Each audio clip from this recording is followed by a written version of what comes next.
Je vais vous parler du livre tout dernier qui est sorti il y a 2 semaines, écrit avec mon comparse Laurent Alexandre.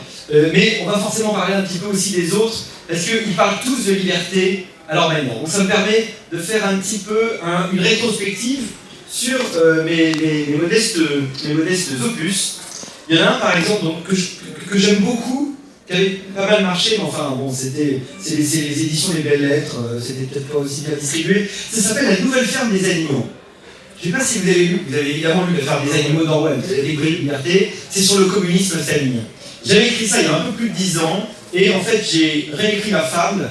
Ça se passe dans une ferme toujours avec des cochons, avec des moutons, il y a un cochon qui prend le pouvoir, il y a des poules, et c'est en fait une démocratie représentative qui, à force de clientélisme, de dérive budgétaire, d'endettement inconsidéré, de soumission face aux autres pays, elle finit, je ne veux pas le gâcher, comme disent les amis canadiens, mais ça finit très très mal. Et toute ressemblance avec un pays que vous connaissez est évidemment non fortuite et tout à fait volontaire. Donc c'est écrit il y a plus de 10 ans et le scénario est en train de s'écrire, tout se déroule comme prévu. Autre chose, éloge de l'hypocrisie, c'est un peu long à raconter en fait, donc c'est en vente libre, vous pouvez aller le voir. En fait c'est mon livre le plus profond et le plus philosophique, c'est une réécriture de ma thèse de doctorat autour de la notion d'hypocrisie, mais on n'a pas le temps de parler de quelle hypocrisie je fais l'éloge et pourquoi il faut en faire l'éloge, mais c'est, entre nous c'est le meilleur. Je vous ai apporté aussi le triptyque, parce que c'est une trilogie. C'est une trilogie qui a commencé avec un bouquin qui s'appelle Le Nouveau Désordre Numérique. Je crois que c'était 2019. Excellent moment pour commencer à sortir un bouquin en 2019-2020. J'ai commis le prix du livre d'économie pour ce truc-là. C'était autour de la polarisation du monde créée par les nouvelles technologies, donc c'est au premier que ça intéresse.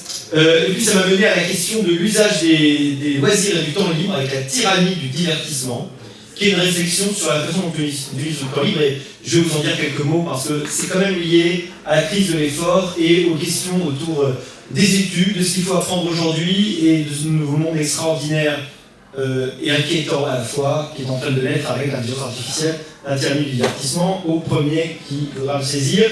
L'avant-dernier bouquin, c'est L'ère de la flemme, et là aussi on en parlera forcément, parce que c'est la crise de l'effort, la crise de notre rapport à l'effort, c'est-à-dire la mise à distance du plaisir immédiat, et on en parlera aussi, et bien sûr, encore une fois, le tout dernier, ne faites plus d'études, c'est notre petit travail de cet été à Laurent et à moi.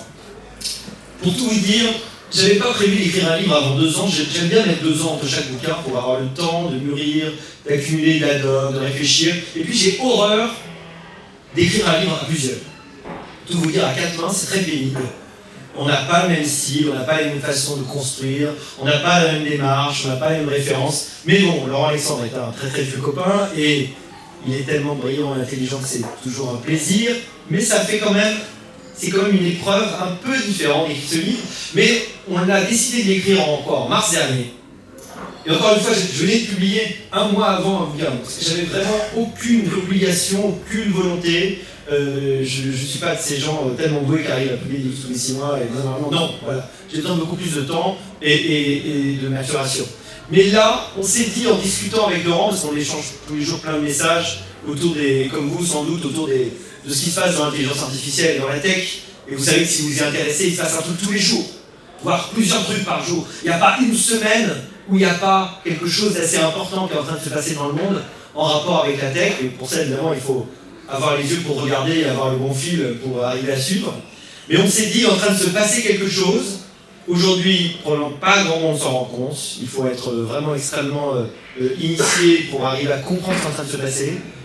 D'ici à l'automne et à l'hiver, ça va commencer à être un sujet qui va monter, et puis dans 1 an, ça va être le truc dont tout le monde parlera. Et pour l'instant, c'est exactement ce qui est en train de se passer, car si vous avez fait attention, il y a de plus en plus de sujets autour de l'employabilité des juniors, de l'évolution des diplômes.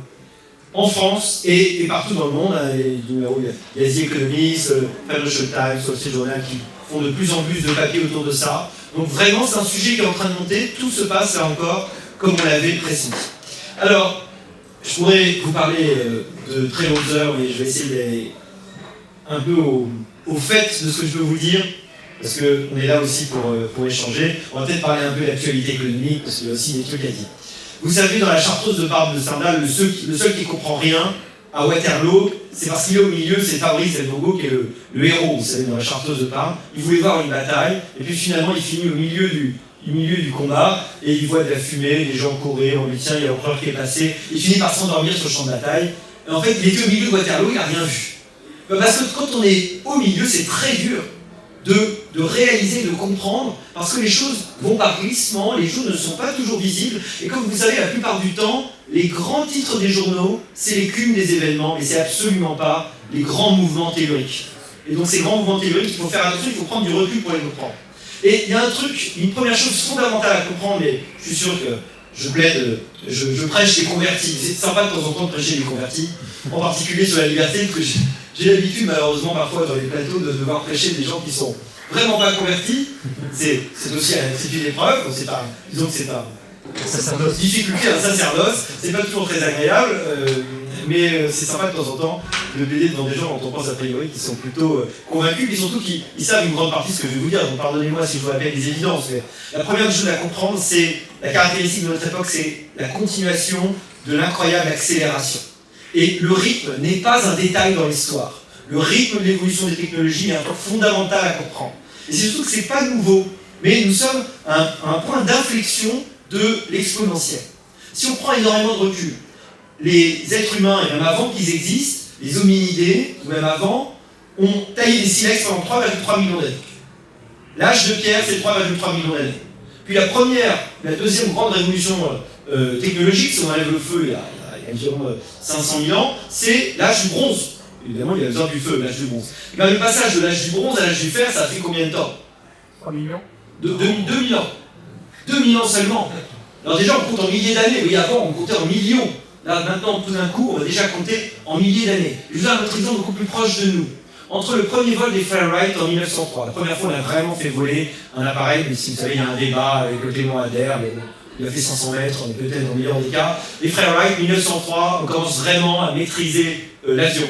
Et le moment où on a marché sur la Lune, 1969, 66 ans. C'est un clignement d'œil. Un même être humain pouvait même assister au premier vol des Fahrenheit et regarder devant sa télé, un peu plus vieux, le premier moment où on était sur la Lune. Une accélération extraordinaire, en fait, qui n'a fait que se confirmer. Et si on regarde l'histoire des grandes révolutions technologiques et des grandes révolutions schumpeteriennes, si vous voulez, des discussions créatrices, depuis le XVIIIe siècle, c'est l'histoire d'une accélération. Et chaque fois, elles sont beaucoup plus courtes. À chaque fois, la nouvelle arrive plus vite. Les premières mettaient 50, 60 ans. Aujourd'hui, la révolution de l'IA, des robots humanoïdes, a commencé il y a quelques années, et elle va probablement changer le monde 1000 fois plus rapidement que les révolutions ont pu faire avant. C'est une accélération qui est absolument incroyable. Alors on pourrait citer plein de chiffres, mais évidemment, dans les années 50, vous aviez 3,5 mégas, ça vous prenait à peu près une pièce comme ça. Hein. 3,5 mégas, c'était une pièce comme ça. Aujourd'hui, vous avez tous 2 Téra dans votre téléphone. 1 Téra, c'est 1 million de mégas. Vous avez à la fois l'augmentation de la puissance et puis la miniaturisation. Mais le plus extraordinaire, vous savez, pour les ordinateurs, c'est la capacité computationnelle. Donc si vous voulez, le nombre d'opérations qui est possible de faire par seconde. Si vous en prie, passez, pas de problème. En 1938, le premier ordinateur, il fait une opération par seconde. C'est assez simple. 37, 38, pour l'ordinateur, 1 opération par seconde. Aujourd'hui, l'Aurora, il est déjà le tout du Frontier. Le Frontier, il était le premier à arriver à l'hexaflop. L'hexaflop, c'est 1 milliard d'opérations par seconde. C'est le premier à arriver à l'hexaflop. Aujourd'hui, l'Aurora, il est probablement à 2 milliards d'opérations par seconde, 2 hexaflops. Elon Musk a annoncé qu'il allait faire fonctionner un ordinateur à 100 hexaflops, 100 milliards d'opérations par seconde. Dell et Intel ont annoncé aussi qu'ils avaient le projet d'architecture pour être les premiers à arriver aux étaflops, c'est-à-dire 1000 milliards d'opérations par seconde. Et comme vous savez, la fameuse loi de Moore, il est mort il n'y a pas très longtemps, l'heure de Moore, en fait, elle n'a jamais été prouvée. Elle s'est toujours révélée vraie. C'était une loi pragmatique, pas une loi scientifique, c'est une loi qui était une loi de prévision, si vous voulez. Et en réalité, elle s'est révélée tout à fait vraie, elle a été battue, et aujourd'hui, d'ailleurs, on parle plutôt de la loi de Wang autour de l'augmentation des capacités de l'intelligence artificielle. C'est ça qui est très frappant dans les évolutions technologiques actuelles, c'est qu'elles déçoivent les prévisions, mais parce que les prévisions en fait ont été trop pessimistes. La prévision autour de l'arrivée des GI, l'Artificial General Intelligence, elle était en 2080 il y a quelques années, puis elle a été en 2050. Maintenant, on est à peu près sûr que ça se passera autour des années 2030. 2030, peut-être 2035, mais enfin, c'est à deux pas. Ça va arriver, c'est en train de changer extrêmement profondément le monde. Et ça, c'est là l'erreur qu'il faut pas. Les GI, c'est l'idée que c'est le moment où une intelligence artificielle pourra faire toutes les opérations cognitives qu'un cerveau humain peut faire. Voilà, c'est le moment où il est passé. D'ailleurs, on appelait ça la singularité autrefois, en fait. Ça a été fait ça avec, évidemment, le passage de ce qu'on appelle la gentille. On dit, pour schématiser, qu'il y a eu 4 moments dans Internet. Le premier moment, c'était l'Internet informatif, c'était l'information descendante. Vous aviez les horaires de la poste, du boulanger, l'histoire de l'entreprise, c'était descendant, c'était déjà vachement bien. Hein. Moi, j'y étais, je me souviens, à l'époque, en école de commerce, on était vachement contents. Parce qu'avant, il fallait aller je me souviens en tant que chercheur, j'allais à la bibliothèque François Mitterrand, il fallait avoir une carte de chercheur, demander le bouquin, attendre 1h30, avoir le bouquin, se rendre compte que c'était pas con, demander le suivant, etc. C'était ça, autrefois, on se rend pas compte combien c'est devenu incroyablement facile. Donc ça, c'était le web informatif. Puis il y a eu le web, évidemment, interactif. À partir de ce moment-là, on a découvert les réseaux sociaux, on a eu sur le web essentiellement des échanges entre êtres humains. Ça a déjà posé des problèmes énormes. On ne pouvait pas imaginer qu'un trombinoscope inventé dans une université américaine aurait pour conséquence indirectement, et conséquence quand même quelques années plus tard, l'occupation du Capitole par un type torse nu avec une toque en bison. C'est-à-dire que le web interactif, les réseaux sociaux tuent la démocratie. Ils hystérisent. Ils créent ces phénomènes d'Alali, ces phénomènes d'hystérisation de groupes incroyables qui font que, contrairement à ce qu'on pensait, en 2000, on a tous pensé que la vérité allait naturellement émerger, que le consensus politique allait être permis, que toutes les entreprises allaient avoir leur place. Et qu'est-ce qu'on voit? Exactement le contraire. On a ce qu'on appelle il y a un livre de Kotkin qui s'appelle Néo-féodalisme. Économiquement, on a une forme de néo-féodalisme, des plateformes qui vassalisent l'ensemble de l'économie en utilisant ce fait extraordinaire de coût marginal zéro, qui jusque-là était absolument impossible quasiment dans l'économie. On a une vérité qui est moins présente que jamais. Vous vous rendez compte qu'en 2017, la Fondation Jean Jaurès a montré que 9 Français sur 100, c'est-à-dire quasiment 1 sur 10, croient que la Terre est plate. C'est make faute. D'ailleurs, que vote-t-il? Nous savons. C'est ce que le sondage nous dit. Mais on a fait le sondage pour les jeunes plus récemment. C'est avec les jeunes, c'est pire. C'est 1 sur 6. 1 sur 6 qui pense que la Terre est plate. Et je crois que est-ce que c'est Georges Bernard Shaw qui disait « Le temps que la vérité mette ses baskets, le mensonge a le temps de faire 7 fois le tour du monde. » Et c'est exactement ce qui se passe. Et la dernière chose, sur le web interactif, c'est évidemment, on pensait que ce serait l'épiphanie du consensus, l'expression démocratique. C'est exactement le contraire de ce qui se passe. C'est le délire, l'hystérisation, les gens qui jusque-là étaient tout seuls à leur comptoir, tout d'un coup ont trouvé des copains à travers le monde, ils font un groupe, ils peuvent même organiser des conférences internationales, puisqu'il y a des conférences de platistes. Je ne sais pas si vous saviez. Il y a un très bon documentaire sur Netflix là-dessus, franchement, une fois que vous avez vu ça, vous avez tout compris sur la nature humaine et vous êtes assez déprimé, mais il faut voir ce genre de truc. Donc ça, c'était le deuxième web, vous savez, le web interactif. Le troisième, c'est le web génératif. Et tant c'est déjà aujourd'hui de plus en plus ce que vous lisez sur le web, les contenus, ça va être des contenus générés. Non plus par des humains, c'est la première fois, mais générés par des machines. Et c'est un très très grand changement, avec bien sûr demain aussi, probablement des images et des vidéos générées aussi par des machines. Au lieu de les paniquer, à raison. Parce que quand vous pourrez faire 120 minutes, comme dit Zuckerberg demain, votre soirée vidéo, ça sera, vous allez générer un film on the go. Le film va être généré pour vous sur le moment, en fonction de votre humeur. Ah, ce soir, j'ai envie de regarder une comédie romantique avec tel acteur, pourquoi pas vous-même d'ailleurs, votre copine, votre copain. J'ai envie que ça se passe à la Maison Blanche et qu'il y ait la mafia, j'en sais rien. Et hop, il va vous générer un truc, 120 minutes, ça va être pour vous. Voilà. Ça, c'est le futur de l'hyper-adaptation de la vidéo. Les images que vous regardez de plus en plus, elles sont générées de plus en plus. Les publicités, Coca-Cola vient de ressortir sa publicité Noël, qui est une publicité pour la deuxième fois, je crois, pour la deuxième année consécutive, générée par IA. Vous imaginez ce que ça produit économiquement. Jusque-là, ça pouvait être 1 million le tournage d'un spot. ça pouvait être un shooting, c'était incroyablement cher. Vous voyez derrière toute l'économie qui est en train de changer, mais il y a évidemment énormément d'exemples. Et puis le quatrième moment du web qui va arriver, c'est le web agentique. C'est le web où vous allez avoir des agents d'intelligence artificielle qui vont être capables de prendre des tâches complexes et les enchaîner exactement comme un être humain. Et vous savez que cette révolution va être complétée, une révolution que les gens veulent, c'est marrant, ils ne veulent pas la voir venir. On a écrit avec Laurent Alexandre, je pense qu'il y a 2 ans au moins un truc là-dessus, c'est les robots humanoïdes. Pourquoi ça change tout? Parce qu'on a fait le monde à notre taille.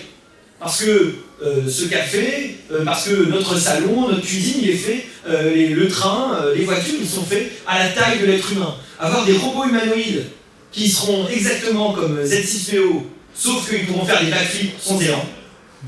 Parce que c'est ça, la seule différence, ils parleront toutes les langues de l'univers, ils sauront tout. Ils sont forcément meilleurs que vous. Vous savez que GPT-5 Pro a 150 de QI. Et si vous regardez, je suis sûr que vous suivez comme moi l'évolution des résultats au test de QI des différents modèles, vous avez vu en 3 ans, parce qu'on va juste fêter les 3 ans de GPT 3.5, l'incroyable progression, l'exponentielle complètement dingue. Quand GPT 3.5 est arrivé, moi, votre serviteur et beaucoup d'autres ont dit, ça y est, le monde a changé. C'était pas tellement parce que ça faisait, déjà à l'époque, c'était des choses incroyables, mais on voyait la trajectoire. Et la trajectoire, on n'est vraiment pas déçu. Vous savez, la phrase en Silicon Valley, c'est quelque chose comme This is the worst you will ever get, quelque chose comme ça. C'est qu'à partir du moment, le modèle qui vous semble incroyable, ça va être le truc le plus nul que vous verrez jamais dans votre vie. Aujourd'hui, ChatGPT 3.5, ça vaut 0, ça vaut rien. C'est nullissime. Mais déjà à l'époque, ça paraissait incroyable. Et évidemment, vous avez tous sur votre téléphone aujourd'hui ces IA, vous les utilisez et vous en comprenez les incroyables potentiels. Vous avez vu comme moi à quelle vitesse c'est devenu multimodal.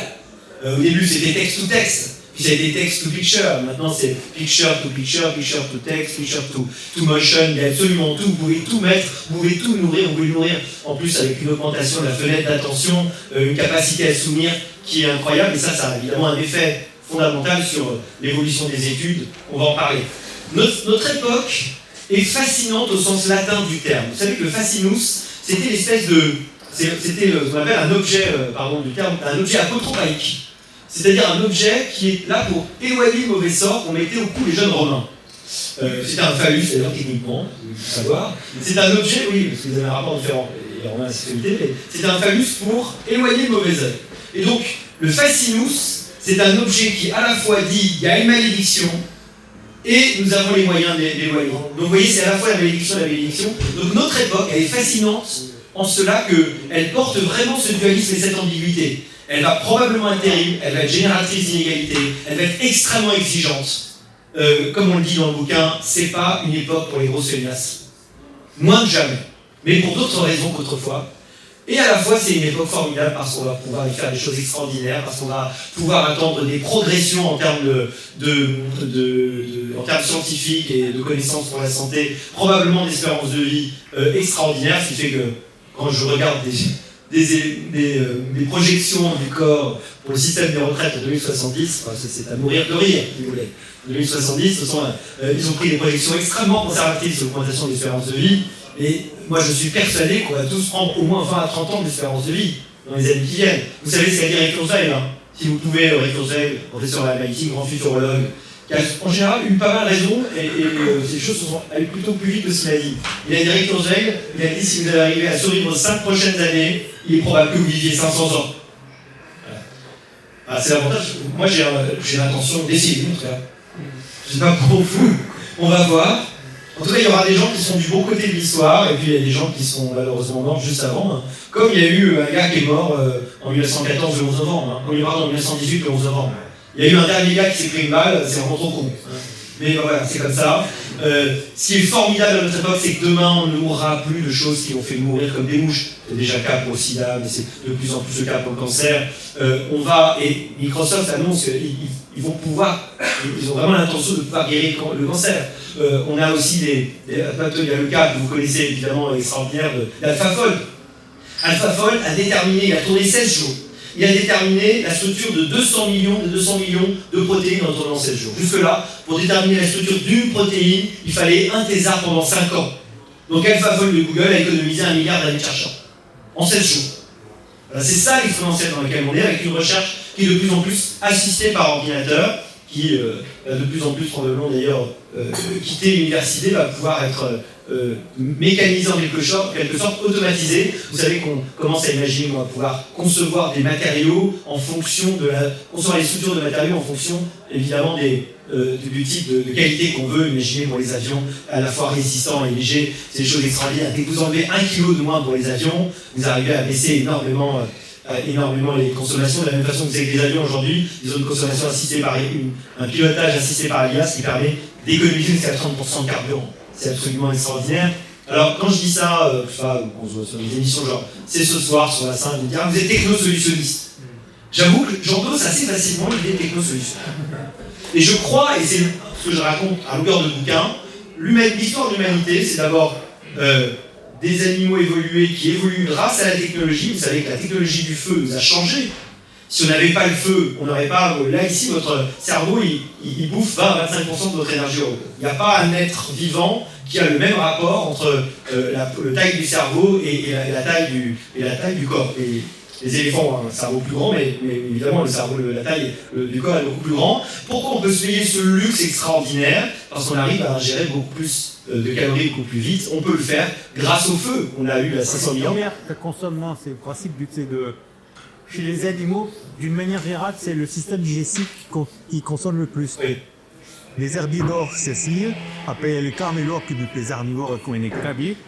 Et puis nous, c'est vrai qu'on a un roquefeu, ce qui fait qu'on a un système digestif beaucoup plus petit, qui consomme moins et qui permet au cerveau d'avoir une énergie. Donc le feu nous a changé. Merci Marie, la vie pourra beaucoup d'ailleurs. Donc le feu nous a déjà changé. Vous savez que les paléoanthropologues montrent que à partir du moment où on a eu l'arc et la lance composite, on a énormément perdu en masse musculaire. Alors qu'avant, on était très comparable au grand singe. On était extrêmement puissant. On a perdu en masse musculaire très rapidement. Pourquoi? Parce que la technologie nous permettait d'y suppléer. Et en fait, c'est l'histoire de l'humanité. Les technologies créées pour nous éviter les efforts, qui à la fois nous appauvrissent, nous atrophient si vous voulez, et nous augmentent. Depuis toujours. Pourquoi on est obligé de faire porter à nos enfants des terribles et très chers d'ailleurs appareils dentaires? C'est ruineux. Parce qu'on mâche plus assez, que notre bouche se réduit, et ben on a heureusement des technologies formidables dentaires pour arriver à régler ce problème. Je crois vraiment qu'on est arrivé à un moment de bascule, de rupture, où pour la première fois on va avoir des technologies tellement puissantes qu'en effet ils vont nous épargner complètement les efforts. Et c'est ça qui est extrêmement inquiétant, car comme vous savez, c'est cette bonne phrase du biologiste Howard Wilson que j'aime bien répéter, qui dit notre problème, c'est que nous avons un cerveau du paléolithique, des institutions du Moyen-Âge et les technologies d'idées. Et on vit dans la tension entre les trois. Notre cerveau du paléolithique, c'est toujours le même. C'est le même qu'un chasseur-cueilleur il y a 20 ou 30 000 ans ou même 50 000 ans. C'est trop court pour changer, sauf dans des choses très très... en tout cas dans ces structures fondamentales. On a un corps et on a un cerveau de chasseur-cueilleur. Ce qui explique le système de récompense de la dopamine et toute l'organisation qui était hyper bien faite pour des groupes de 100 humains qui marchaient 20 000 pas par jour et qui ne mangeaient pas énormément et qui n'avaient pas accès à beaucoup de calories parce que c'était rare. Vous savez qu'on a estimé que quand vous étiez chasseur-cueilleur, il vous faut 1 km² par jour pour vivre, donc il faut marcher en permanence, vous avez un enfant tous les 4 ans seulement. On peut avoir accès à un chasseur-cueilleur à travers les ancêtres des fruits, comme vous savez, on les a changés, les fruits ça ne ressemblait pas à ça, et le miel à tout péter 1 à 2 kg de sucre raffiné, l'équivalent d'1 à 2 kg de sucre raffiné par an. Vous savez quelle est la moyenne de consommation de sucre raffiné pour un Européen?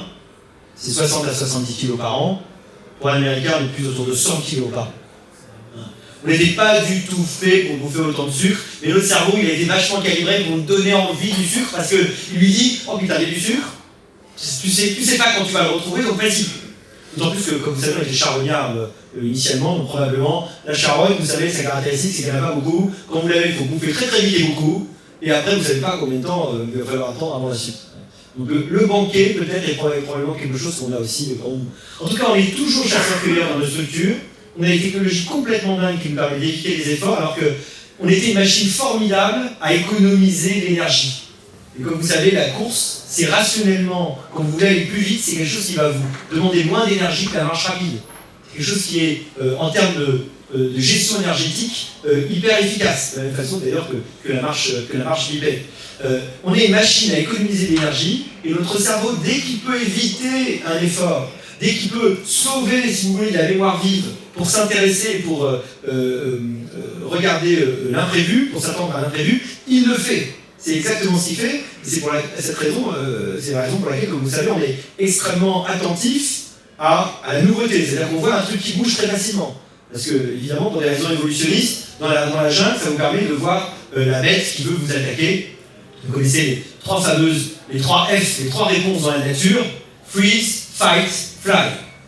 Il y a trois réponses dans la nature. La plus sûre en général est laquelle? Fly. Il faut se casser. Il est très rare. Fight, c'est vraiment si tu n'as pas le choix. Mais la plupart du temps, tu t'en vas. Et pour ça, il faut voir la menace le plus tôt possible. Et on est extrêmement bien calibré pour ça. Et comme vous savez, comme on a aussi un effet très intéressant, parce qu'il y a deux sélections, il y a la sélection sur la survie et la sélection reproductive. Et la sélection reproductive, elle fait de nous des êtres collectifs et politiques qui font des alliances, et dans les grands singes font aussi des alliances et de la politique, d'ailleurs, on l'a montré, qui repèrent extrêmement bien la position des regards et qui arrivent à voir si on nous regarde. On est très attentif à ça, on arrive très très bien à savoir si on nous regarde, et c'est partie des choses qui sont dictées par, évidemment, la hiérarchie, le darwinisme, sélection reproductive, ce qui provoque ce truc qui est très très mal connu et même complètement contesté, c'est-à-dire le dimorphisme sexuel, comme vous le savez, qui est un truc fondamental. Alors moi j'adore donner cet exemple à des étudiants, parce que vous connaissez le canard à col vert. Le canard à col vert, il est magnifique, c'est un vert moiré magnifique, mais c'est monsieur. Monsieur uniquement est vert et magnifique. Madame, elle est comment? Madame, elle est grise avec des taches noires. Et bien en fait, ça illustre parfaitement les deux types de sélection. Madame, elle a besoin, quand elle couve, en hiver, elle a besoin d'être le moins visible possible des prédateurs. Et donc elle a un pelage, enfin elle a des plumes qui permettent de la cacher. Monsieur, lui, il a des plumes qui le rendent extrêmement visible. Pourquoi? Ben, c'est comme la plume du paon, pardon, la queue du paon ou le bec du toucan. C'est une sélection reproductive, c'est que madame a sélectionné les caractères qui paraissent les plus porteurs de chance pour les futurs offsprings, comme on dit, les futurs bébés ou les bébés canetons. Et donc c'est pour ça que vous avez sélectionné le grand bec du toucan. Voilà. Et bien, de la même façon, comme vous savez, le dimorphisme sexuel, c'est-à-dire le fait que hommes et femmes de apparence physique, puissance musculaire et psychologie différentes, a été sélectionné par la biologie reproductive. Ce qui, à mon sens, c'est un des trucs aujourd'hui les moins bien expliqués, les plus cachés, les plus tabous, pour plein de raisons, parce qu'on a très très peur des conséquences que ça aurait théoriquement. Alors, ça n'empêche évidemment pas l'égalité des sexes, la lutte pour les droits, mais ce que je veux vous dire, c'est que c'est important, c'est que ce caractère humain très primitif, en quelque sorte, rencontre ce monde hyper-technologique, qui rencontre lui-même le monde institutionnel dont on parlera tout à l'heure, si on parle un peu politique, qui lui est carrément à la traîne. On est en train de régler aujourd'hui les problèmes des années 80-90, poussivement. Et encore, on ne les règle pas vraiment. Donc on n'est absolument pas dans les problèmes des années 2025. Nos décideurs en privé, d'ailleurs, sont tous très sympas et très intelligents. Enfin, presque, pardon. Pour une bonne part. Et puis, de bonne volonté. Surtout quand on en parle des nouveautés. Certains, d'ailleurs, sont assez intéressés par ces questions-là. Mais le passage à la proposition politique est tellement vertigineux. Ce qu'on va se dire sur les études, là, j'ai déjà parlé longtemps, on va après discuter, mais c'est tellement profond, c'est-à-dire que c'est des propositions qui sont tellement en dehors de la fenêtre d'Overton, si vous voulez, que c'est même pas, c'est pas admissible. C'est impossible de les avancer. Et donc la plupart du temps, eh ben, on se contente de servir aux électeurs s'ils attendent plus ou moins une version de la soupe qu'ils attendent. Et encore, je ne jette pas vraiment la pierre aux politiques, c'est le pire des métiers, le plus ingrat, le plus difficile. On parlera des solutions tout à l'heure, mais je crois vraiment qu'il y a un problème aujourd'hui autour de l'attractivité de ce métier. Que je ne ferai pour rien au monde, ça c'est une chose certaine. Vous savez ce que disait Oscar Wilde, politics, too many evenings. Et c'est vrai que quand on a une famille, c'est quand même un sacrifice que je respecte, quelle que soit la tendance politique. C'est vraiment un métier extrêmement difficile. Alors ne faites plus d'études, c'est évidemment une provocation, mais une provocation sérieuse. Nous croyons vraiment, Laurent, Alexandre et moi, que nous sommes au début d'une transformation radicale de la façon dont on va devoir apprendre, se former. Pourquoi? Parce que l'économie va se transformer fondamentalement dans les années qui viennent. Et ça commence déjà. Alors c'est sûr qu'il y aura beaucoup d'inertie, on en parle dans le livre. D'ailleurs, il y a le scénario du mur de Berlin numérique, où on ne veut pas qu'il y ait de changement, donc on va interdire certains modèles, on va mettre des murs. Le mur, en général, va empêcher que les gens sortent, hein, c'est vraiment pour que les gens rentrent. On va mettre des murs de Berlin. Il y a aussi le scénario du grand CAT du pays qui devient un grand centre d'aide par le travail, c'est-à-dire qu'on va organiser des pseudo-activités économiques, mais en fait qui n'auront aucun intérêt réel autre qu'occuper les gens. Une partie de l'économie fonctionne déjà comme ça, on va rien se dire. Hein. Il y a déjà beaucoup d'emplois qui sont totalement inutiles, totalement improductifs, dont le but est une forme de traitement social. Comment Duralex. C'est marrant de créer une scope un jour et puis quelques années plus tard, mais finalement, tiens, on va faire un appel, bien capitaliste, et ça n'allait pas. Quoi, je me demande si plus ou moins il ne veut pas que les gens leur filent le fric gratos. C'est ça. Ah, c'est ça, c'est un don. C'est ça, ouais. C'est des titres participatifs, c'est pas des actions. C'est un prêt non remboursable à 0 €. Là, l'économie est en train, elle va se transformer extrêmement profondément. Il y a un truc complètement dingue qui s'est passé quand on y pense. Jusque-là, le facteur le plus rare, le plus précieux, celui qui déterminait la structure, la hiérarchie sociale, c'était l'intelligence. On se fatigue vite, la bande passante est relativement faible de nos cerveaux. Hein.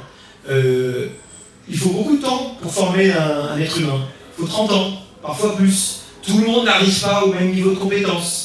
Vous avez une courbe de Gauss redoutable sur les formations. Ce qui fait qu'aujourd'hui, avoir de l'intelligence, c'est-à-dire avoir ce capital cognitif, ce capital humain, était le truc qui déterminait la structure sociale. Or, il est en train de se passer un truc complètement fou. Pour la première fois, ce truc est en passe de devenir une commodité.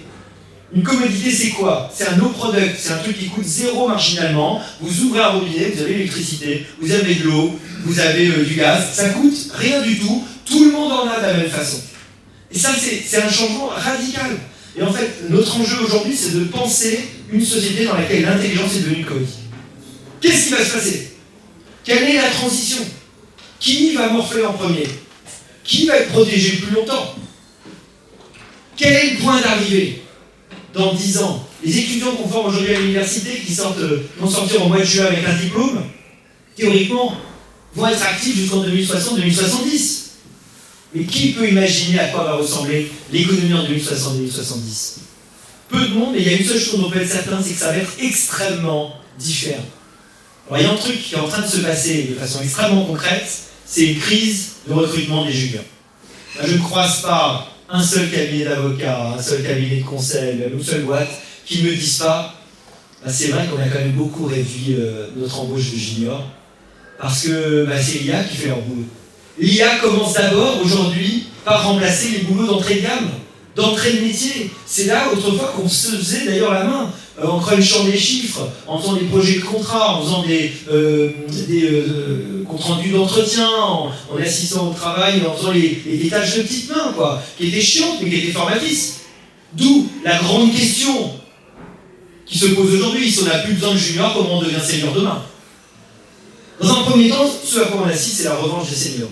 Aux États-Unis, il y a un graphe qui est extrêmement frappant. Tous ces devs juniors qui normalement avaient commencé leurs études, on leur disait mais tu vas sortir, tu vas voir, pour un chemin de pétales de rose, tout le monde va s'arracher parce que, n'est-ce pas, il faut apprendre à coder, ce sont les nouveaux seniors. Les gars galèrent incroyablement à trouver un job, et ils ne sont pas remplacés par l'IA, ils sont remplacés par les devs seniors qui utilisent l'IA, ce qui est assez différent.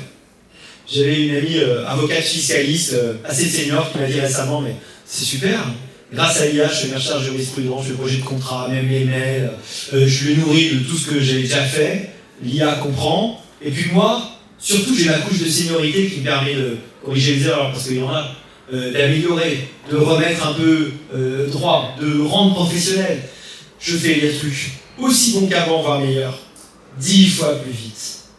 Et ça te coûte 20 balles par mois, là où avant le moindre collaborateur tout chargé coûtait 5 à 6 000.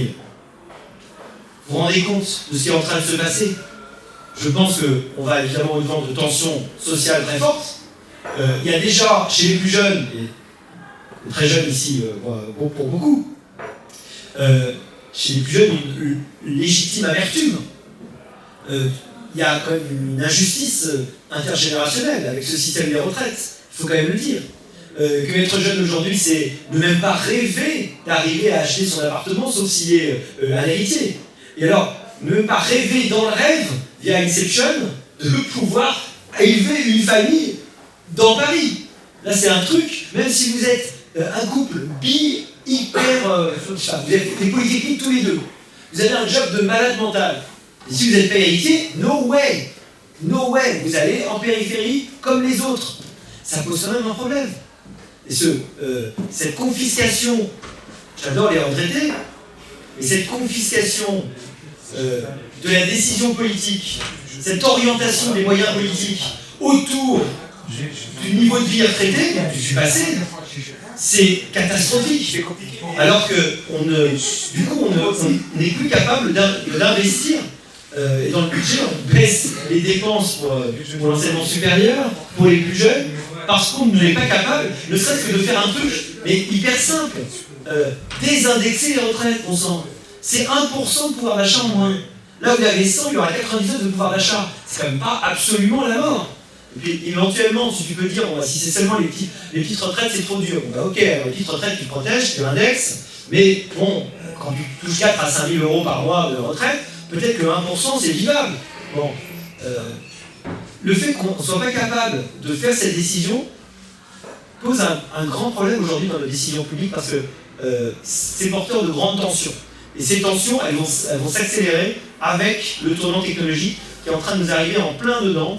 Avec Laurent Alexandre, on se disait en mars, une des questions c'est est-ce que la présidentielle tourne uniquement autour de l'IA et ces changements, ou est-ce qu'on va être capable de faire complètement l'impasse et de encore faire l'autruche en plus? Je crois de plus en plus qu'on ne pourra pas faire l'impasse et ça va devenir un des sujets essentiels. Malheureusement, comme vous savez, l'Europe a systématiquement loupé tous les tournants technologiques depuis les années 90. Systématiquement. Tous. On est à côté de tous les tournants. Et là, évidemment, ça n'a pas changé. Le dernier, sur l'intelligence artificielle et le robot humanoïde, on est complètement à côté, donc on va devoir juste les acheter aux autres, évidemment, au prix qu'ils veulent, avec la valeur ajoutée qui va être captée de leur côté. Il va falloir complètement revoir l'enseignement supérieur, donc par exemple les diplômes, qui déjà étaient extrêmement critiqués, vont avoir tendance à mourir. Alors, probablement les diplômes du haut du panier, ça vaut peut-être le coup, il y a un effet réseau, mais aller s'endetter aujourd'hui pour un truc de fond de la mare, c'est totalement inutile, c'est une perte de temps. Vous savez qu'à la Silicon Valley, aujourd'hui, la grande mode, c'est pas le job quitting, c'est le study quitting. Si t'as pas, après être rentré à Harvard, si t'as pas quitté tes études pour fonder ta boîte, c'est qu'un loser, à peu près, quoi. En fait, il y a beaucoup de gens qui l'ont fait. Tout le monde ne peut pas être entrepreneur, mais ce qui est certain, c'est qu'il y a des choses extraordinaires qui vont pouvoir être faites. C'est un moment d'opportunité extraordinaire, mais c'est un moment aussi d'exigence. Et ce qu'on dit dans le livre, si vous nous faites l'amitié Émilie, Alexandre et moi, qu'on dit dans le livre, c'est donc c'est très exigeant, qu'il va falloir sans doute cultiver plus que jamais les humanités, lire des livres, la culture générale, parce que être complémentaire des machines, ça va être de plus en plus. Et que si votre seule valeur ajoutée, c'est copier-coller, assez rapidement, le patron va s'en apercevoir. Et d'ailleurs, probablement, il y a de moins en moins d'avenir dans le salariat de façon générale. De plus en plus, il faudra être sa propre marque, entrepreneur de soi-même, et surtout extrêmement mobile, capable de beaucoup de mobilité, capable de réapprendre. Faire des études, au sens classique du terme, comme ça qu'on dit de faire une étude, c'était quand même souvent 5 années un peu paresseuses, où vous satisfaisiez aux exigences des partiels pour avoir la ligne qui va bien sur le CV. À partir de là, vous fermez les livres pour toujours et salut, et vous commencez votre boulot et vous avez accès à la vie professionnelle. On croit vraiment que la vie professionnelle à terme, ça va plus du tout être ça. Ça va être beaucoup plus exigeant. Il va falloir apprendre tout le temps. Ça fait longtemps qu'on dit qu'il faut apprendre toute sa vie. Il va falloir être curieux toute sa vie, apprendre, se réinventer. Les compétences vont être obsolètes beaucoup plus vite. Il va falloir être très mobile. Il y a beaucoup de gens qui vont se laisser aller à ce qu'on appelle l'abdication cognitive. C'est-à-dire utiliser les technologies comme des maîtres, se laisser aller à la paresse, se laisser aller à des technologies qui vous proposent de décider, vivre votre vie à votre place et de pseudo-travailler, de connaître et d'apprendre à votre place, qui fait de vous une sorte de zombies, probablement de zombies drogués. Il y a un livre génial de Nicolas Eberstadt qui s'appelle Men Without Work, qui s'interroge sur ce fait nouveau aux États-Unis, mais c'est partout ailleurs. Pour la première fois, des hommes en âge de travailler massivement quittent le marché du travail. Ils sont plus en formation, ils ne cherchent plus à se former, quittent le marché du travail. Aux États-Unis, 7 millions d'Américains en âge de travailler ont quitté le marché du travail. 7 millions. Nicolas Eberstadt est allé voir. Qu'est-ce qu'ils font? Est-ce qu'ils s'investissent dans leur paroisse, dans leur communauté? Est-ce qu'ils font le tour des États-Unis à vélo? Pas du tout. Déjà, ils ne font pas plus de tâches ménagères. Ils ne travaillent pas, ils ne font pas plus de tâches ménagères. La réponse de Nicolas Eberstadt est assez violente. Il dit, pour la plupart, ils jouent à Call of Duty sous drogue. 2000 heures d'écran en moyenne par an. 2000 heures, dont beaucoup de jeux vidéo essentiellement. 2000 heures, c'est l'équivalent autrefois de ce qui passait au bureau. Vous savez que Sam Altman a financé la plus grande expérience de revenu universel à 7 heures. Pas par hasard, parce qu'évidemment, il pense que ces technologies vont mener naturellement à un monde où on aura besoin du revenu universel. Cette expérience, qui a duré, je crois, 4 ans, est très décente. Vous savez, on espère, le grand espoir du revenu universel, c'est qu'on s'épanouisse, on fasse de la peinture, on lise des livres, on se forme, on fasse des balades en forêt avec sa famille. Que dalle. Drogue, alcool, on ne se forme pas, rien. Voilà. Très décent. Très décent. Il y a des exceptions, mais le résultat est très décent. C'est dingue, quand vous donnez de l'argent aux gens sans rien faire, eh ben, c'est plutôt pas un service à leur rendre. Ils font rien. Voilà. La plupart font rien. Disons qu'il faut une force de malade, il faut une discipline de dingue pour se forcer dans un monde où, pour la première fois, on est la première génération qui a dans sa poche de quoi le divertir à l'infini virtuellement. Vous pourriez regarder sans existence de suite YouTube, vous n'auriez même pas commencé à épuiser le début du commencement de ce qu'il y a sur YouTube. Et en plus, c'est des trucs qui sont choisis uniquement pour vous plaire. Et demain, vous allez en plus avoir, et maintenant, d'ores et déjà, l'IA qui vous propose de réfléchir à votre place. Il est possible d'utiliser, et c'est la grande étude du MIT, vous savez, désormais, en tout cas, c'est celle qui est la plus connue aujourd'hui, sur les gens qui utilisent ChatGPT. Ils montrent que quand tu utilises ChatGPT, tu ne te souviens plus de ce que tu as écrit, tu oublies très vite, et surtout tu as ce qu'ils appellent une dette cognitive, c'est-à-dire que l'effort intellectuel que tu n'as pas fait, tu vas le payer. Et puis ils disent quand même qu'il y a quand même des gens qui peuvent l'utiliser en faisant un levier positif. Et là, quand tu l'utilises, et vous savez qu'il y a un mode apprendre et éduquer et apprendre dans ChatGPT, vous pouvez lui demander de ne pas vous donner la réponse, mais de vous guider dans la réponse. Si vous l'utilisez avec ce mode-là, si vous êtes capable d'utiliser l'IA comme un sparring partner, comme un coach, là, à ce moment-là, vous faites des progrès. Et là, c'est un levier. C'est ce qu'on appelle l'effet Cyrano dans le livre. Vous savez, dans le Cyrano des Mont-Rostand, les moulins, ils peuvent vous envoyer dans la boue ou dans les éclairs. Et en fait, c'est toujours la même chose. C'est cet effet très polarisant des nouvelles technologies.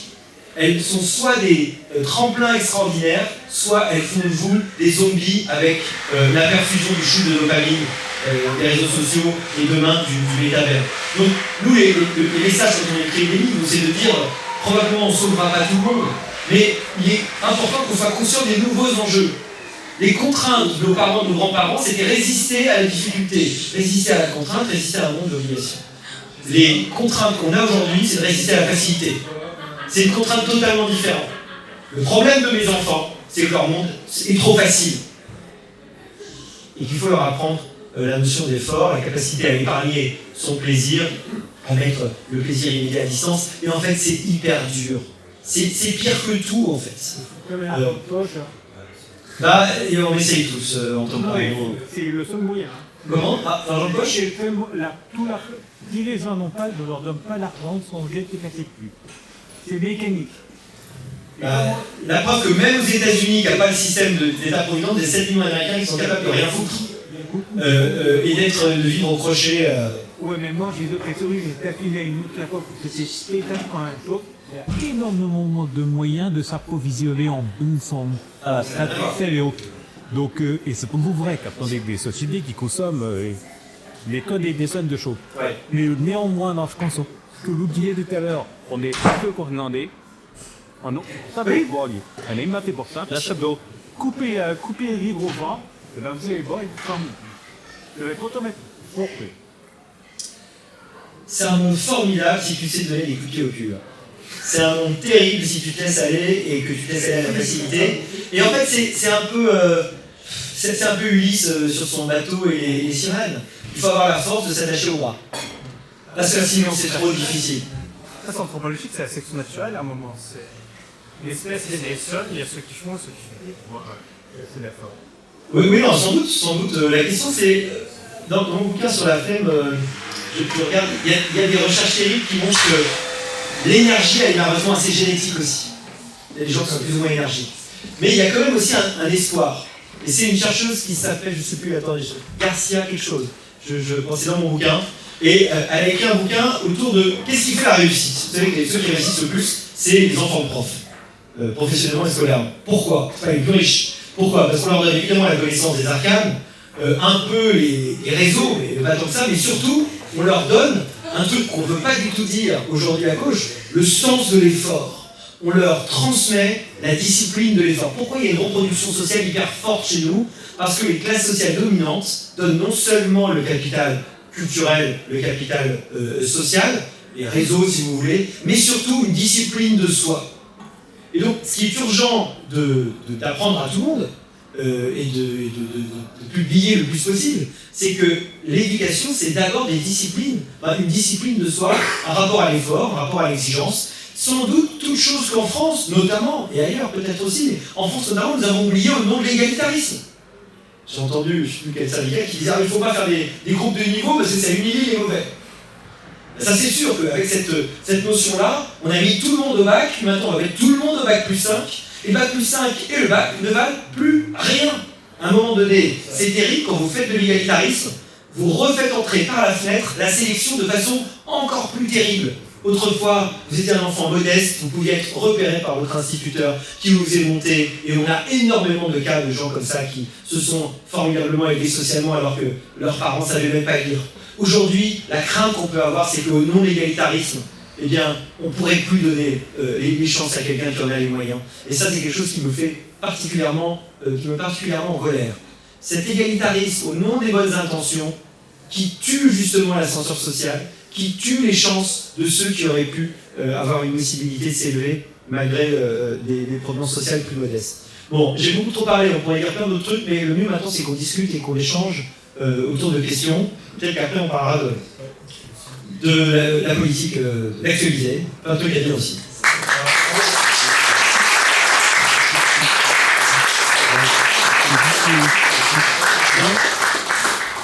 Alors de quoi on parle? Alors, on parle de tous les sujets. On va faire tourner le micro. D'abord, pour vous expliquer, on a sélectionné quelques questions de l'actualité économique qu'on va poser à Olivier Babot et qu'ensuite vous pourrez réagir. Et après, vous pourrez directement poser vos propres questions pour qu'on en débatte. Alors, la première question, l'État obèse est en déficit. Comment le réduire? Et donc, quel poste de dépenses baisser? Bon, c'est parti, c'est un peu comme si une réunion de philosophes vous demandiez qu'est-ce que la vérité. Je vais prendre ça par un côté que vous ne soupçonnez pas, que vous n'attendiez peut-être pas. Vous savez que j'ai un peu d'expérience en cabinet ministériel, je vois beaucoup de politique, un peu comme Sacha Guitry. Et les femmes, la politique, je suis contre, tout contre. Donc à la fois je n'y suis pas et à la fois je la vois très très près. Et en discutant avec beaucoup de politique, je m'inquiète énormément de l'incroyable baisse de l'attractivité de ce métier. Il n'y a plus de prestige, il n'y a plus d'argent. C'est pas normal pour un député d'être si mal payé. C'est pas normal qu'un président de la République ne gagne pas 300 000 € par an, voire beaucoup plus. C'est anormal. Les Français ne le comprennent pas, mais n'importe qui dans une grande boîte, avec des responsabilités, il gagne 20 000 balles par mois. Je suis désolé de le dire. Il faut être au courant de ça. Quand vous avez aussi grande responsabilité, un député devrait être 1000 fois mieux payé. Enfin, 1000 fois mieux, peut-être pas mieux. 1000 fois, mais disons, Disons, au moins le double, ce serait tout à fait normal. Il devrait avoir d'ailleurs un staff beaucoup plus important. Évidemment, il faudrait probablement qu'il y en ait moins. Donc plus d'argent. Dès que vous gagnez plus le SMIC, c'est honteux, vous êtes un voleur. On imagine même que vous êtes un voleur, alors que peut-être qu'autrefois il y avait moyen de se faire de l'argent, mais je vous garantis qu'aujourd'hui, c'est absolument terminé. Hyper judiciarisation. Vous allez finir mis en examen, c'est révoltant, monsieur comme Olivier Dussopt, comme Agnès Buzyn, totalement ridicule. On va débarquer à 6h du matin chez vous pour faire des descentes, alors que fondamentalement c'était un décideur politique qui décidait en situation d'incertitude complètement con. Bon. HATVP, la haute autorité qui fait que plus vous êtes compétent sur un sujet, moins vous pouvez après travailler dans le sujet si jamais vous n'êtes pas réélu. Vous savez que dans les cabinets, les mecs ils passent leur temps à faire ce qu'on appelle des débords, à se déporter. Parce que si jamais tu as connaissance d'un dossier dans le secteur où tu as peut-être une chance d'atterrir, tu ne peux plus y atterrir, c'est terminé, à cause des problèmes de conflit d'intérêts. Donc surtout, les mecs qui sont compétents sur un sujet, regardez combien c'est dingue. Surtout ne s'occupe pas du sujet. Jamais. Non mais c'est complètement fou. Ce truc qui a été créé, c'est totalement dingue. L'hyper-transparence, la judiciarisation, et le nec plus ultra, le top du top, l'interdiction du cumul. Moi j'étais comme vous, chers amis. J'étais aussi dans l'idée que la politique c'est une mission, c'est un métier, il y en a marre de ces baronnies. J'ai totalement changé d'avis. On a besoin des barons. Il nous faut des gars dont c'est le métier. Il faut des gars qui s'investissent toute leur vie et des gars intelligents qui s'investissent toute leur vie. Parce qu'aujourd'hui, vous avez mécaniquement que les gens pour qui gagner plus de 5 000 € par mois, ça leur fait des étoiles dans les yeux. Et forcément, vous perdez une partie des gens quand même là-dedans, une partie significative. Personne qui a 20 ans et qui n'est pas un moine soldat raisonnablement cortiqué ne va faire de la politique aujourd'hui. Il faut être malade. Il faut être un malade. C'est le pire des métiers. Et en plus, avec une incertitude qui est complètement dingue, puis maintenant avec les quotas, de toute façon à la fin, même si t'as pas des vérités, on dira mon copain, t'es formidable, ça fait 20 ans que tu bosses, mais tu sais, on va mettre une nana à ta place parce que il faut la parité. Je suis désolé, c'est comme ça. C'est comme ça. Voilà. Donc c'est un métier, jamais. Donc évidemment, il nous faut des gens, d'abord qui soient sur le terrain, qui connaissent les mecs par leur prénom, qui soient sur les... Et ça, pour ça, il faut être élu. Il faut être un élu local. Il faut être un maire. Il faut être dans un municipal.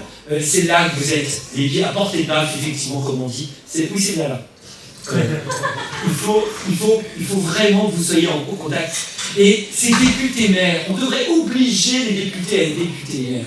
Ça devrait être obligatoire quasiment. Ou au moins être dans un exécutif local. Ça leur permettrait de dire beaucoup moins de conneries. Les gagnerait beaucoup de temps, de les mettre en relation avec les vrais gens. Et puis aussi, il y a un truc qu'on a beaucoup de mal à dire.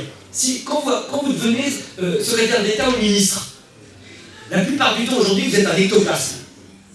Vous êtes là, vous n'avez aucun poids politique, vous ne connaissez pas les administrations, vous ne savez pas comment ça fonctionne, vous êtes resté dans un endroit avant de comprendre où vous êtes, votre cabinet vous a lancé dans une machine à laver, vous ne savez même plus où vous habitez. Et vous êtes éjecté au bout d'un an ou deux.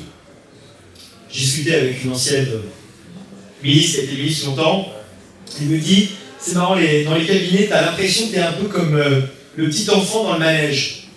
Tu as l'impression que tu conduis la voiture, que tu bouges le volant. Ah, il va falloir tourner. Et puis tu arrêtes de tout faire, et tu te rends compte que ça marche quand même. Que ça, en fait, ça conduisait à ta place. Je trouve cette image extrêmement bonne. On ne se rend pas compte combien l'administration qui est là pour, c'est son boulot d'ailleurs, assurer la continuité de l'État derrière des gens qui changent extrêmement vite, c'est elle qui la plupart du temps en fait a le pouvoir. Ça veut dire que les mecs que vous nommez, les nanas, les gens que vous nommez, ils doivent être incroyablement forts. Il faut une puissance pour imposer ces réformes. Donc on peut parler de plein de choses sur la réforme de l'État. Il faut éteindre, il faut qu'il y ait très très peu de fonctionnaires, il faut limiter ça à un tout petit régalien. Même l'armée, c'est les contractuels aussi. Il ne faut pas être fonctionnaire, c'est complètement absurde, ça n'a plus aucun sens. Il faut des contractuels. Recruter un mec à 24 ans en étant sûr que vous aurez besoin de ses compétences encore 44 ans, c'est complètement... C'est absurde, c'est ridicule. Et puis le fait qu'une fois qu'il a réussi un concours, le fait qu'il soit invirable pour toujours, si le mec le plus inutile des inutiles, c'est pas possible. C'est pas même les fonctionnaires eux-mêmes, ils dépérissent parce qu'il n'y a pas de gestion des ressources humaines. vous savez à 20 ans ce que vous allez toucher à peu près à 50, parce que c'est une grille. Ce système weberien avec l'idée de la bureaucratie, le système rationnel légal, c'est vrai que c'est défondé pour avoir un mécanisme extrêmement puissant, pas fondé vraiment qui soit non personnel, qui permette la gestion par la règle, mais ça c'est extraordinairement dévoyé et c'est absolument plus adapté au gouvernement tel qu'il est. Mais on doit trouver des moyens d'avoir à nouveau des politiques cortiquées. Parce qu'aujourd'hui la qualité de la décision publique est en chute libre. Et on y a assisté, moins des discussions sur le budget récemment. On est à peine au-dessus du café du commerce, à peine au-dessus.